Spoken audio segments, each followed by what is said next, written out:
ಕಲ್ಯಾಣ ಅಂದ್ರೆ ಈ ಒಂದು ವಿಶ್ವಕ್ಕೆ ಸಮಾನತೆಯನ್ನು ಸಾರಿದಂಥ ಮತ್ತೆ ಮಹಿಳೆಯರಿಗೆ ಸಮಾನತೆ ಗೌರವ ಸಮಾಜದ ಕ್ರಾಂತಿಯನ್ನು ಹುಟ್ಟಿಸಿದಂಥ ನಾಡು. ಈ ನಾಡಿನಲ್ಲಿ ಇಂಥ ಒಂದು ಒಂದು ಕೃತ್ಯ ನಡೆದಿದೆ ಅಂತಂದ್ರೆ ಇಡೀ ಒಂದು ಸಮಾಜನ ಇವತ್ತು ತಲೆ ತಗ್ಗಿಸುವಂತಹ ಸಂದರ್ಭ ಬಂದಿದೆ. ಈ ಒಂದು ಪರಿಸ್ಥಿತಿಯಲ್ಲಿ ನಾವು ಏನು ಕುಮಾರಿ ಭಾಗ್ಯಶ್ರೀ ಅವರ ತಂದೆ ತಾಯಿ ಇದ್ದಾರೆ, ಅವ್ರಿಗೆ ನೋಡಿದಾಗ ಕರಳು ಕಿತ್ತು ಬರ್ತಾ ಇದೆ. ಆ ಒಂದು ಮಹಿಳೆ, ಆ ಒಂದು 18 ವರ್ಷದ ಹುಡುಗಿ, ಅವಳು ಪಾಪ ಯಾರಿಗೆ ಏನ್ ಮಾಡಿರ್ಬೋದು ಅವಳು. ಅಂತ ಒಂದು ಹುಡುಗಿಗೆ ಆ ತರ ಒಂದು ಅದು ಏನು ಪಶ್ಚಿಮ ಬಂಗಾಳದಲ್ಲಿ ಆಗಿರುವಂತ ಕೃತ್ಯಕ್ಕಿಂತನೂ ಅಮಾನವೀಯ ಕೃತ್ಯ ಇಲ್ಲಿ ನಡೆದಿದೆ. ಅವಳಿಗೆ ನ್ಯಾಯ ಸಿಗಬೇಕು. ಈಗ ಏನ ಮಾಡಿದರೆ ದುಷ್ಕರ್ಮಿಗಳು ಅವರಿಗೆ ನಮ್ ಎದುರು ತಂದೆ ಫಾಸಿ ಶಿಕ್ಷೆ ಕೊಡು. ಅಲ್ಲಿವರೆಗೂ ನಮ್ಮ ಹೋರಾಟ ಇಲ್ಲೋದಿಲ್ಲ. Knowledge Park the creative school for quality and innovative education. करें एक बेहतर कल की शुरुआत आज से। Noble Public School admissions are open.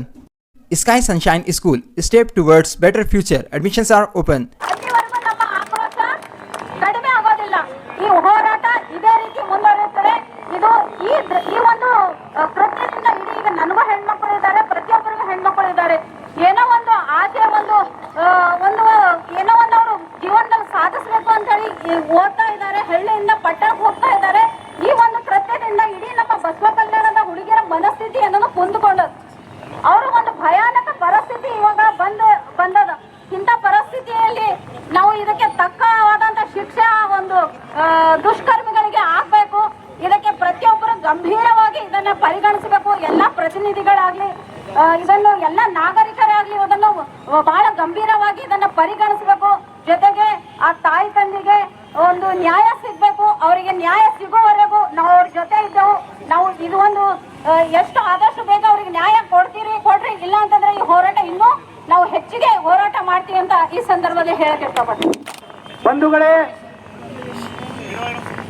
ನಿನ್ನೆ ನಮ್ಮ ಸಹೋದರಿಯಾದ ಭಾಗ್ಯಶ್ರೀ ಅವರ ಅತ್ಯಾಚಾರ ಮತ್ತು ಕೊಲೆ ಖಂಡಿಸಿ ಇವತ್ತು ನಾವು ಬೃಹತ್ ಪ್ರತಿಭಟನೆಯನ್ನ ಎಲ್ಲರೂ ನಾವು ಪಾಲ್ಗೊಂಡಿದ್ದೀವಿ.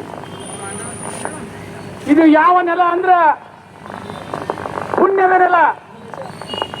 ಹೆಣ್ಣು ರಾಕ್ಷಸಿ ಅಲ್ಲ, ಹೆಣ್ಣು ಸಾಕ್ಷಾತ್ ಮಲ್ಲಿಕಾರ್ಜುನ ಅಂತಕ್ಕಂಥ ಒಂದು ಹೆಣ್ಣಿಗೆ ಗೌರವ ಸಮಾನತೆ ಕೊಡಂತ ನೆಲದಲ್ಲಿ ಈ ಒಂದು ಪೈಶಾಚಿಕ ಕೃತ್ಯ ಬಹುಶಃ ಈ ಮಾನವ ಕುಲಕ್ಕೆ ಒಂದು ಕಂಟಕ ಅಂತಕ್ಕಂಥ ನಾವು ಮಾತನ್ನ ಹೇಳಬೇಕು.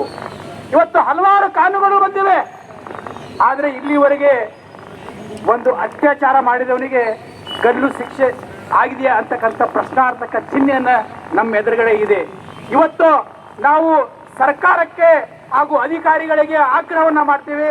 ಇವತ್ತ ಯಾರು ಆ ಅತ್ಯಾಚಾರ ಕೊಲೆಯಲ್ಲಿ ಭಾಗಿಯಾಗಿದ್ದಾರ ಅವರಿಗೇನಪ್ಪ ಅಂದ್ರ ಕಠಿಣ ಶಿಕ್ಷೆ ಹಾಗೂ ಈ ಒಂದು ಸಮಾಜಕ್ಕೆ ಇಂಥ ಕೃತ್ಯವನ್ನು ಮತ್ತೊಮ್ಮೆ ಮಾಡಲು ಆ ಅಪರಾಧಿಗಳು ಭಯ ಪಡಬೇಕು. ಅಂದರೆ ಈ ಒಂದು ಚೌಕ್ನಲ್ಲಿ ಸಾರ್ವಜನಿಕವಾಗಿ ಗುಂಡಿಟ್ಟು ಕೊಲ್ಬೇಕಂತ ನಾವಿಲ್ಲಿ ಆಗ್ರಹವನ್ನ ಮಾಡ್ತಾ ಇದೀವಿ.